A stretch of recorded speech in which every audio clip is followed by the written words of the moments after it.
Welcome to this experiment on the Beer-Lambert law and enthalpy of vaporization. In this experiment, we're going to explore and develop the use of absorption spectroscopy. And with absorption spectroscopy, we can have two types of instrument. This instrument that we're using is called a double beam instrument. And this means that we have a sample that we are measuring the absorption of, but we measure that absorption relative to a reference. This is usually the solvent that the sample is contained in, or perhaps just the cell if we are, as in this case, exploring the absorption of a gas. In a single beam instrument, such as we're using for the kinetics experiment, we just have one container, and that means we need to measure the reference initially and then place the sample in. But in this double beam instrument, we will have our reference permanently in the reference chamber, which is at the back of the instrument. Therefore, our beam passes through our sample and our reference, and the detector sends a signal to the computer, and the computer is able to discern the sample signal and remove any absorbance due to the reference. We're interested in absorption spectroscopy because it allows us to very easily quantify the concentration of a sample if we are able to measure its absorbance. If we can say on the left-hand figure here that our incident radiation coming from our source in our instrument passes through the sample, it will have intensity I0, and when it comes out the other side of the sample, some of that intensity will have been absorbed. So therefore the transmitted intensity we can call IT. The Beer-Lambert law relates the ratio of these intensities to the sample concentration as shown, and the relationship is quantified by the molar absorption coefficient, a hugely important quantity in absorption spectroscopy. The molar absorption coefficient tells us how well the sample absorbs. More simply, we write the Beer-Lambert law as A, absorbance, is equal to extinction coefficient times concentration times path length L, which in our experiment will be 1 centimeter. So what do we do in quantitative analysis? In the first part of this experiment, really just to get you used to using the UV visible spectrometer and to show you how you can measure absorbances of a sample, you will measure the absorbance of something like potassium chromate. So for different concentrations, you will measure the absorbance spectrum, take the absorbance at the wavelength of maximum absorbance, and plot this as a function of concentration. Because the Beer-Lambert law relates absorbance versus concentration, this is a straight line graph, so the slope of this straight line will be the extinction coefficient, again assuming our path length L is equal to 1. That means then for your unknown sample that you're given, you can work out the concentration of this unknown by dividing the absorbance at the same wavelength that you've measured the known concentration, so at the wavelength of maximum absorbance. Divide this by the extinction coefficient that you now know from your calibration plot, and we can work out the concentration in moles per decimeters cubed. So in your data collection, you should note the wavelength of maximum absorbance. Ideally, this will be the same every time because we're comparing all of the absorbances at one wavelength. So you acquire a spectrum across the range 350 to 800 nanometers, but you note down the absorbance at the maximum wavelength. Once we have these absorbances and concentrations, you're able to complete the Beer-Lambert plot. So you should do this in the lab. This is really just an exercise in the lab to get used to the idea of using the instrument and plotting data. This part of the experiment is not required for your laboratory report.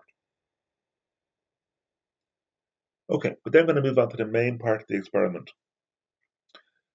Because we're able to use absorbance as a proxy for concentration, because it's Beer-Lambert law, this allows us to do lots and lots of things with absorption spectroscopy. So in this case, we're going to measure the enthalpy of vaporization of a volatile liquid. So the cartoon on the left here shows that we have a liquid, a little drop of liquid at the bottom of our cuvette. And this liquid will have a particular vapor pressure. All liquids have vapor pressures. This is the amount and the extent to which a liquid exists in its vapor phase above the liquid.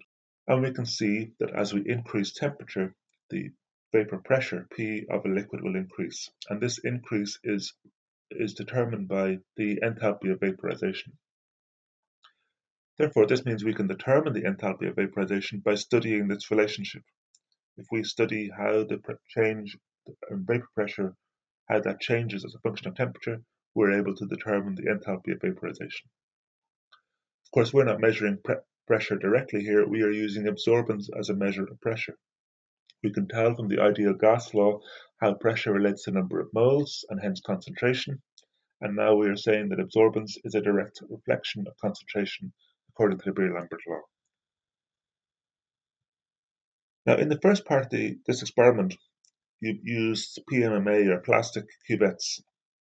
These are very robust, disposable, and we use them all the time for visible spectroscopy, in other words, where we have a colored solution.